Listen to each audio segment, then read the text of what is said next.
झारखंड में क्या चल रहा है, झारखंड और केंद्र सरकार के बीच में क्या चल रहा है, ये आपको बताते हैं। झारखंड सरकार और केंद्र सरकार के बीच में जो विवाद छिड़ा है उसका विश्लेषण करते हैं। पहले आप जेएमएम झारखंड मुक्ति मोर्चा और बीजेपी दोनों के जो बयान हैं वो सुनिए, फिर बताते हैं।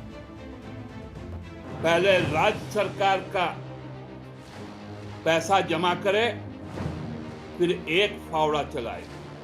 ये सीधे कहेंगे कि नहीं 1,36,000 करोड़ रुपया बकाया है, तो आपके बकाया कह देने से केंद्र सरकार पैसा तो नहीं दे देगी। अब ये बयान इस बात का सबूत है कि आने वाले दिनों में कोयले पर छिड़ा ये बवाल और ज्यादा बढ़ेगा। ये इस बात का सबूत भी है कि आने वाले दिनों में झारखंड की सरकार और केंद्र सरकार के रिश्ते कितने तल्ख होते हुए चले जाएंगे। इस बयान के पीछे की पूरी कहानी आपको बता देते हैं। झारखंड सरकार ने कहा कि उनका केंद्र सरकार पर 1,36,000 करोड़ रुपया बकाया है और मांगने से सरकार नहीं दे रही है। इसी पर बवाल शुरू हो गया। झारखंड सरकार ने एक अधिसूचना जारी कर राजस्व पंजीकरण और भूमि सुधार सचिव को केंद्र के खिलाफ कानूनी प्रक्रिया शुरू करने के लिए भी अधिकृत कर दिया है। झारखंड मुक्ति मोर्चा के केंद्रीय महासचिव और प्रवक्ता सुप्रियो भट्टाचार्य ये कह रहे हैं कि पैसा लौटाने का वादा तो किया, लेकिन अभी तक पैसा नहीं दिया। कोयला कंपनी के अधिकारी लोग समझ लें, तुम अपने घर से पैसा नहीं दे रहे हो, या कोई भी जो प्राइवेट प्लेयर यहां पर आया है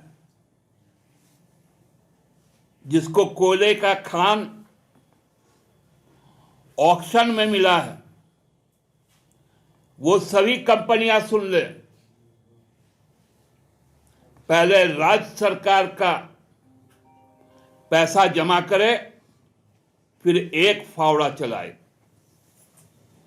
नहीं तो सब फावड़ा बंद हो जाएगा। अब ये संग्राम थमता हुआ नहीं दिख रहा है। हेमंत सोरेन ने इसे लेकर BJP state president Babulal Marandi को एक्स पर पोस्ट किया, कोट किया उन्हें और एक्स पर पोस्ट किया। उन्होंने लिखा कि हम झारखंडियों की मांग हवा हवाई नहीं है। आदरणीय बाबूलाल जी, ये हमारे हक, हमारे मेहनत का पैसा है। झारखंडी हकों का आपका ये विरोध वाकई दुखद है। जब आपको अपने संगठन की पूरी ताकत लगाकर हमारे साथ खड़ा होना था, आप विरोध में खड़े हो गए। खैर, हम अपना हक अवश्य लेंगे, क्योंकि ये पैसा हर एक झारखंडी का हक है। लेकिन इस पर बीजेपी क्या कह रही है, ये भी आपके लिए जानना बहुत जरूरी है। बीजेपी इस पर यह कह रही है कि जो पैसा बाकी है उसका प्रमाण देना चाहिए। कोयला बकाया के मुद्दे पर जेएमएम जनता को गुमराह कर रही है। विधानसभा चुनाव में भी झारखंड मुक्ति मोर्चा ने इसका फायदा उठाया। बीजेपी का वो बयान सुनवाते हैं। आप इसको सार्वजनिक कीजिए कि आपका 1,36,000 करोड़ रुपया बकाया कैसे है, लेकिन ये करेंगे नहीं। ये सीधे कहेंगे कि नहीं 1,36,000 करोड़ रुपया बकाया है, तो आपके बकाया कह देने से केंद्र सरकार पैसा तो नहीं दे देगी। भाई केंद्र सरकार से पैसा लेना है तो केंद्र सरकार को पॉकेट में तो नहीं रख लिया ना भाई, वो भी केंद्र की सरकार है, जैसे आपका राज्य सरकार है। तो केंद्र को आप बताइए कि ये पैसा आपका इतना रुपया हुआ कैसे।